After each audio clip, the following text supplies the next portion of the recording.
क्या बीजेपी गुजरात में जो 26 की 26 सीटें यानी कि 100% सीटें जीतने का हैट्रिक बना पाएगी? 2014 का जो चुनाव हुआ, 1984 के चुनाव के पूरे 30 साल बाद हुआ था, उसमें 1 से 26 तक यानी जो अल्टीमेट स्कोर हो सकता है वहां तक बीजेपी पहुंचने में कामयाब रही। और ये सारा कुछ हुआ प्रधानमंत्री नरेंद्र मोदी की अगुवाई में। गुजरात एक मॉडल केस है बीजेपी के लिए, संघ परिवार की लेबोरेटरी कहा जाता है। बीजेपी के लिए भी ऑर्गेनाइजेशनल जो अगर हम एस्पेक्ट से कहें तो उस हिसाब से भी सबसे महत्वपूर्ण, सबसे मजबूत प्रदेश रहा है गुजरात। लोकसभा चुनावों के तीसरे चरण में गुजरात में भी मतदान होने वाले हैं। गुजरात में 26 हैं लोकसभा की सीटें, लेकिन मतदान होगा सिर्फ 25 सीटों पर, क्योंकि सूरत की जो सीट है वह ऑलरेडी बीजेपी जीत चुकी है, क्योंकि वहां पर जो कांग्रेस के कैंडिडेट थे उन्होंने अपना नामांकन वापस ले लिया। गुजरात के इतिहास में खासतौर पर अगर बीजेपी के हिसाब से बात करें तो पिछले 2 ओकेजन पर, चाहे वो 2014 के लोकसभा चुनाव रहे हों, चाहे 2019 के लोकसभा चुनाव, बीजेपी गुजरात में 26 की 26 लोकसभा सीटें जीतने में कामयाब रही।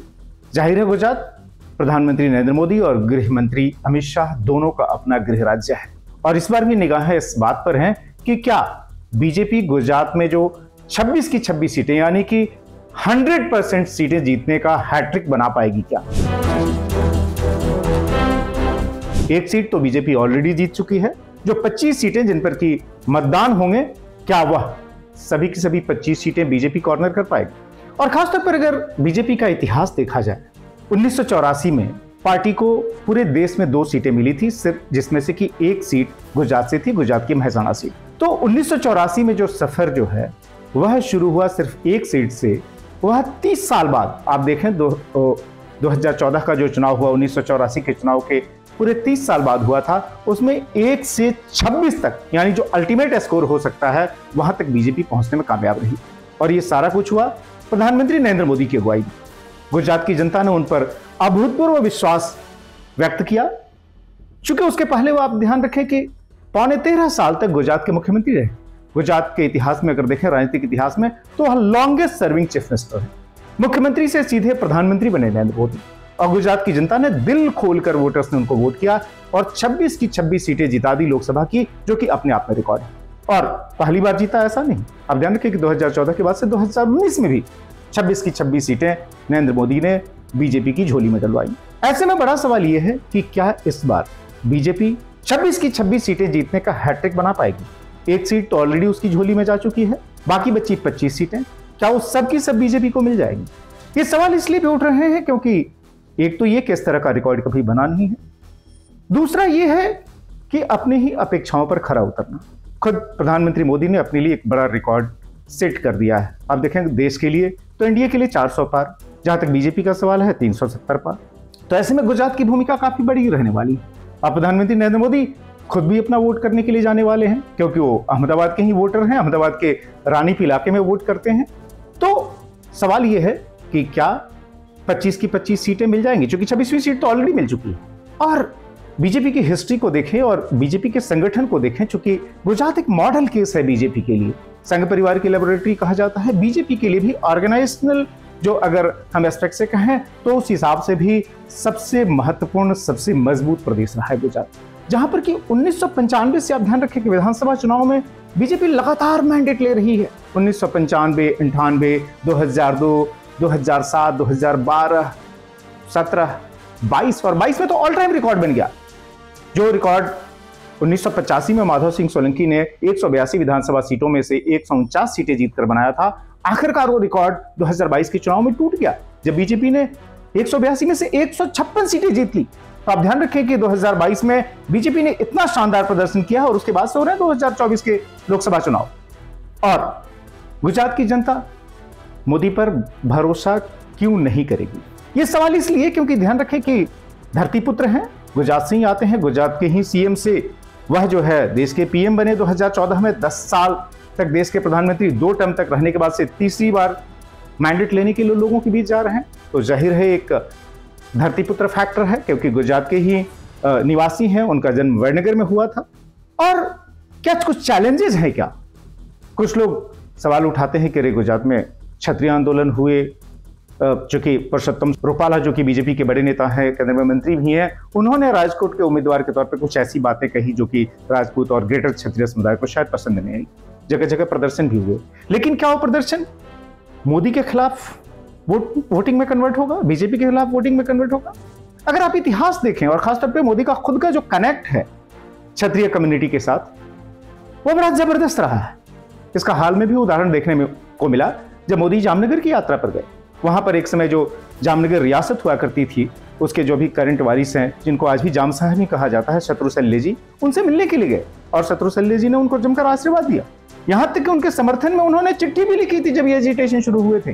कहा था कि नरेंद्र मोदी शानदार काम कर रहे हैं और उनके हाथ मजबूत करने चाहिए। छोटी मोटी अगर किसी के जुबान से अटरेंसेस निकल भी गई, जाहिर है परसोत्तम रूपाला की तरफ उनका इशारा था, तो उसके लिए जो है नरेंद्र मोदी को कोई सजा नहीं दी जा सकती, बीजेपी के खिलाफ वोट नहीं किया जा सकता। यही नहीं, अगर आप राज्य में जो अगर मोटे तौर पर अगर क्षत्रिय कम्युनिटी का अगर वोट का इक्वेशन देखें तो पिछले तमाम विधानसभा चुनाव में एक समय में वो हुआ करता था जब माधव सिंह सोलंकी ने खाम का इक्वेशन क्रिएट किया था, जब उन्होंने क्षत्रिय, हरिजन, आदिवासी, मुस्लिम को जोड़ा था। लेकिन 1985 के बाद से, जो 1985 में ये एक्सपेरिमेंट उनका रहा, उसके बाद से ही फिर वो एक्सपेरिमेंट टूटना शुरू हो गया और 1990 ऑनवर्ड्स अगर आप देखें और खासतौर पे जब नरेंद्र मोदी गुजरात के मुख्यमंत्री बने 2001 में, उसके बाद से वो पूरी तरीके से इस कम्युनिटी को, जो लार्जर क्षत्रिय कम्युनिटी है, उसके अपने फोल्ड में लेके आ गए। और इसी का नतीजा ये रहा कि जब चुनाव हुए 2022 के जो लास्ट चुनाव है, तो चूंकि अक्रॉस द कम्युनिटी वोटिंग हुई, इसलिए जाकर जो है 182 में से 156 सीटें मिली। और वही वो मैसिव समर्थन आपको दिखाई दिया जब 2014 के चुनाव हुए, 2019 के चुनाव हुए, 26 की 26 सीटें। जाहिर है अगर सभी कम्युनिटीज जो है अगर वोट करेंगी तभी इस तरह के रिजल्ट्स आते हैं। और उनका अपना जहां तक पर्सनल कनेक्ट का सवाल है, शानदार है। आप ध्यान रखें कि जितने भी बड़े क्षेत्रीय लीडर्स हैं, कम्युनिटी इवेंट्स हैं, जो प्रिंसली फैमिलीज हैं जिन पर की गई टिप्पणी को लेकर जो है, जो परसोत्तम रूपाला ने टिप्पणी शुरू की थी, उसको लेकर ही विवाद हुआ। उन प्रिंसली स्टेट्स के साथ तमाम महाराजाओं के वो आप ध्यान रखें कि बड़े ही फैन रहे हैं। जब 2014 में वह खुद पहली बार नामांकन करने के लिए गए, जब उन्होंने बड़ौदा और वाराणसी दोनों जगह से चुनाव लड़ा था, हालांकि बड़ोदरा में जीत हासिल करने के बाद उन्होंने वाराणसी के फेवर में उसको छोड़ दिया था, तो नामांकन के वक्त बड़ोदरा में उन्होंने बड़ौदा के जो बड़े प्रतापी शासक थे सयाजी राव गायकवाड़ थर्ड, उनका जिक्र किया था कि शासक हो तो ऐसा, क्योंकि खुद एक समय जो उनका अपना बर्थ प्लेस है वडनगर नरेंद्र मोदी का, वह भी जो है सयाजी राव गायकवाड़ की जो रियासत थी उसके अंदर आता था और बड़े ही रिफॉर्मिस्ट किस्म के किंग थे, शासक रहे थे सयाजी राव गायकवाड़ थर्ड, जिससे कि लोग प्रेरणा लेते हैं। यहाँ तक कि उनकी किताब शासन सूत्र का जिक्र किया था नरेंद्र मोदी ने नामांकन के बाद। यही नहीं, आप देखिए जितने भी बड़े आइकन रहे जिससे कि कहीं ना कहीं क्षत्रिय अस्मिता जुड़ी हुई हो, चाहे सोमनाथ हो, चाहे अंबाजी हो, चाहे पावागढ़ हो, इन सबका जो है एक तरह से कह सकते हैं जीर्णोद्धार, पुनरुत्थान, वहां पर जबरदस्त massive development work Narendra Modi के टाइम में हुआ, जब वो चाहे गुजरात के मुख्यमंत्री थे या फिर अब देश के प्रधानमंत्री हैं।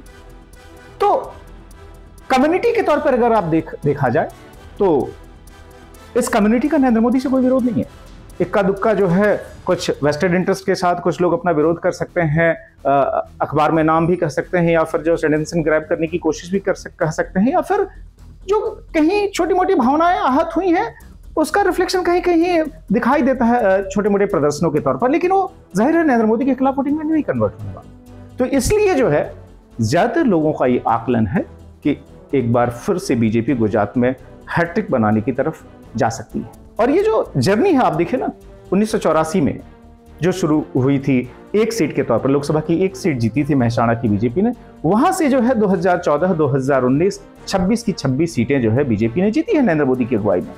और अब चूंकि लोगों के पास जा रहे हैं तो 10 साल की परफॉर्मेंस है, जिस दौरान जाहिर है देश का विकास हुआ है, गुजरात में भी काफी मैसिव प्रोजेक्ट है, तो कहीं कोई दिक्कत है ऐसा दिखता नहीं। और ये कॉन्फिडेंस खुद नरेंद्र मोदी में दिखाई देता है, जबकि वो अपने हाल के दिनों में कई सारे उन्हें गुजराती अखबारों को इंटरव्यू दिया, उसमें भी वो भरोसा झलक रहा था, वो कॉन्फिडेंस गुजरात के लोगों के प्रति जो है वह दिख रहा था। और जो तमाम रैलीज मीटिंग्स हुई हैं उसमें भी वो कॉन्फिडेंस नजर आता है, जबकि लोग बड़े पैमाने पर नरेंद्र मोदी को सुनने के लिए आए, नरेंद्र मोदी के समर्थन में नारे बुलंद करते आए।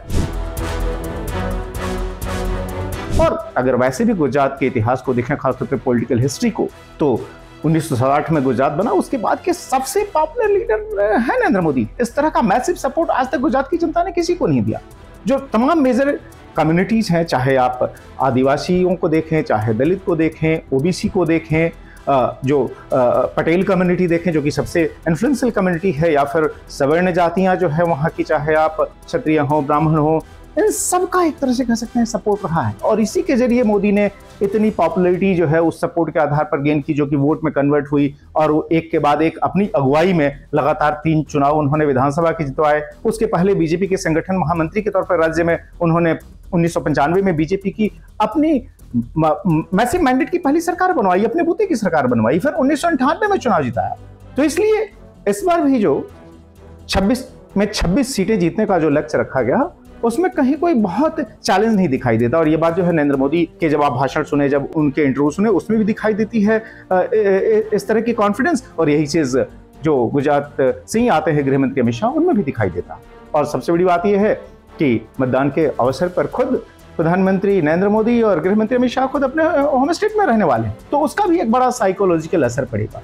और एक बड़ी इंटरेस्टिंग चीज मैं बता दूं कि जहां तक गुजरात के इतिहास का सवाल है, और खासतौर पर बीजेपी संगठन का सवाल है, इस संगठन को खड़ा करने में खुद क्षत्रिय कम्युनिटी के लोगों की बहुत बड़ी भूमिका रही है।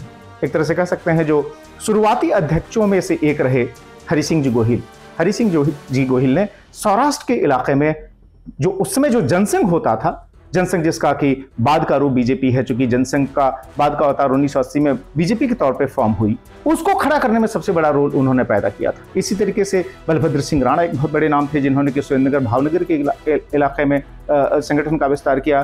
नटवर सिंह वाघेला रहे एक बहुत प्रमुख संघ के प्रचारक, जिन्होंने कि जनसंघ की जड़ें जमाने में भी काफी काम किया।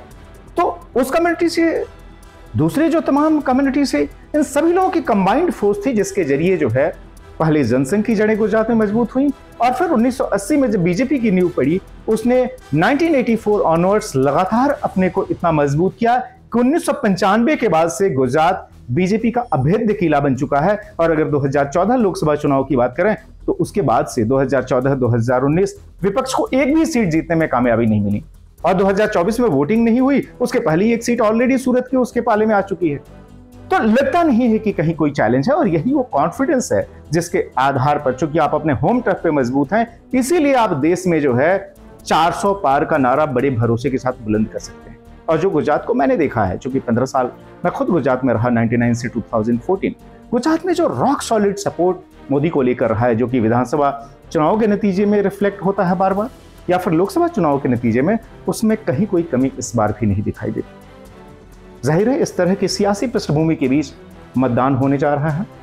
तीसरे चरण के मतदान में गुजरात में भी वोटिंग होगी, और सबकी निगाहें जाहिर है मतगणना के दिन होगी कि आखिर बीजेपी क्या हैट्रिक बना पाती है गुजरात में 26 की 26 सीटें जीतने की।